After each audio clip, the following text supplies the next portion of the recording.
4 సార్లు ఎమ్మెల్యే, ఉమ్మడి రాష్ట్రానికి మంత్రిగా చేసిన అనుభవం, ఇంతటి ఎక్స్పీరియన్స్ ఉన్న ఆయన్ని పార్టీ పక్కన పెట్టేసింది. మరి ఆయన ఊరుకుంటారా? ఇప్పుడు పార్టీ ఆయన పక్కన పెట్టేసడంతో ఆయన కూడా పార్టీని పక్కన పెట్టేశారు. ఎవరేం చెప్పినా వినిపించుకునే సిచ్యువేషన్ లో ఆయన లేరట. దీంతో అసలే ఘోర ఓటమితో ఢీలా పడ్డ వైసీపీకి అక్కడ మరింత ఇబ్బందికర పరిస్థితులు తప్పేలా లేవట. ఇంతకీ ఫ్యాన్ ను వణికిస్తున్న ఆ సీనియర్ నేత ఎవరు? కందుకూరు వైసీపీలో కల్లోలం.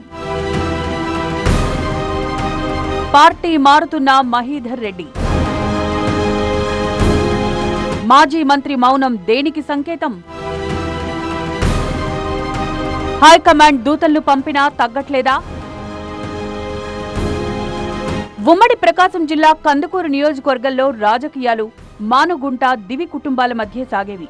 అయితే ఆ కుటుంబం నుంచి ఎమ్మెల్యే, లేదంటే ఈ కుటుంబం నుంచి ఎమ్మెల్యే అన్నట్టుగా నడిచిన లోకల్ పాలిటిక్స్ మొన్నటి ఎన్నికలతో మరోలా మారిపోయాయి.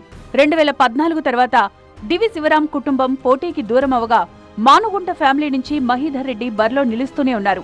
ఉమ్మడి రాష్ట్రంలో మంత్రిగా పనిచేసిన మహీధర్ రెడ్డి 2019లో వైసీపీ టికెట్ మీద పోటీ చేసి గెలిచారు. 5 ఏళ్లు కేవలం ఎమ్మెల్యేగా ఉన్న ఈ సీనియర్ నేతను మార్పులు చేర్పుల్లో భాగంగా మొన్నటి ఎన్నికల్లో పక్కన పెట్టింది వైసీపీ.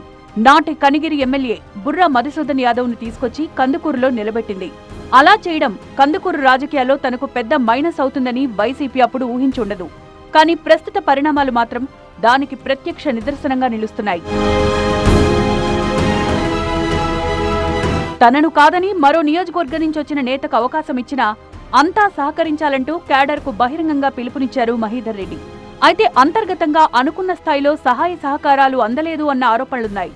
అయితే అభ్యర్థి ప్రకటన నుంచే అసంతృప్తిగా ఉన్న మహీధర్ రెడ్డి ఎన్నికల ఫలితాల తర్వాత పూర్తిగా సైలెంట్ అయ్యారట. వైసీపీ కార్యక్రమాలకు కూడా దూరంగానే ఉంటున్నారట. దీంతో రాష్ట్రంలో జరుగుతున్న వలసల పరిణామాలకు అనుగుణంగానే ఆయన కూడా పార్టీ మారుతున్నారనే చర్చ జోరందుకుంది.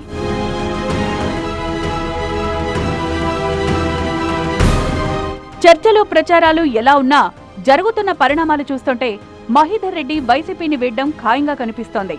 కందుకూరులోని తన కార్యాలయంలో వైసీపీ అధినేత జగన్మోహన్ రెడ్డి ఫోటోలు తొలగించడం రాజకీయంగా మానుగుంట కీలక నిర్ణయం తీసుకోబోతున్నారన్న సంకేతాలిస్తోంది. అంతేకాదు, వినాయక చవితి సందర్భంగా ఆయన కార్యాలయం దగ్గర ఏర్పాటు చేసిన ఫ్లెక్సీల్లోనూ జగన్మోహన్ రెడ్డి ఫోటో కనిపించలేదు. దీంతో ఆయన పార్టీని వీడ్డానికి సన్నద్ధమయ్యారనే టాక్ మరింత బలపడింది. గత ఎన్నికల్లో నెల్లూరు లోక్సభకు టీడీపీ అభ్యర్థిగా పోటీ చేసిన వేమిరెడ్డి ప్రభాకర్ రెడ్డితో మహీధర్ రెడ్డి సన్నిహితంగా ఉన్నారనే ముచ్చటా వినిపిస్తోంది. దీంతో మహీధర్ రెడ్డి పార్టీ మారేందుకు వడివడిగా అడుగులు వేస్తున్నారని స్పష్టమవుతోంది. దీంతో అప్రమత్తమైన వైసీపీ హైకమాండ్ ప్రకాశం జిల్లా వైసీపీ అధ్యక్షుడు దర్శి ఎమ్మెల్యే బూచేపల్లి శివప్రసాద్ను కందుకూరుకు మహీధర్ రెడ్డితో చర్చలకు పంపిందట. నెల్లూరు జిల్లా వైసీపీ అధ్యక్షుడు కాకాని గోవర్ధన్ రెడ్డి కూడా మహీధర్ రెడ్డితో ఫోన్లో మంతనాలు జరిపినట్లు సమాచారం. అయినా సరే ఆయన మనసు మార్చుకోవడానికి సిద్ధంగా లేనట్టు తెలుస్తోంది.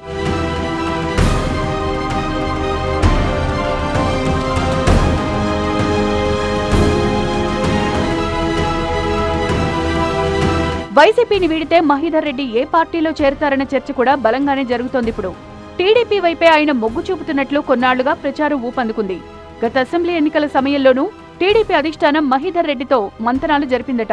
2019 ముందు దాకా కాంగ్రెస్ నేతగా ఉన్న మానుగుంట టీడీపీనా వైసీపీనా అనే ఊగిసలాట్లో గడిపారు. అయితే చివరి నిమిషంలో వైసీపీని ఎంచుకుని 2019లో 4వ కందుకూరు నుంచి విజయం దక్కించుకున్నారు. అయితే అప్పుడు ఆప్షన్స్ లో టీడీపీని వదులుకున్న మహీధర్ రెడ్డి ఇప్పుడు సైకిల్ ఎక్కేందుకు సిద్ధమవుతున్నట్లు సమాచారం.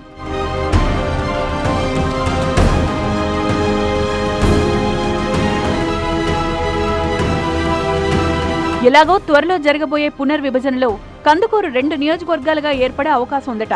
దీంతో టీడీపీ సిట్టింగ్ ఎమ్మెల్యేగా ఉన్న ఇంటూరు నాగేశ్వరరావుతోనూ పెద్దగా ఇబ్బంది ఉండదు అన్నది మహీధర్ రెడ్డి అనుచరుల అభిప్రాయమట. ఏదో ఒక నియోజకవర్గం నుంచి మహీధర్ రెడ్డికి మాత్రం ఖచ్చితంగా టీడీపీ టికెట్ వస్తుందన్న ఆశాభావంతో వారున్నట్లు తెలుస్తోంది. దీంతో మానుగుంట టీడీపీలో చేరడం లాంఛనమే అని తెలుస్తోంది. ఈ లెక్కన వైసీపీలో మరో కీలక వికెట్ పడినట్టే అన్నమాట.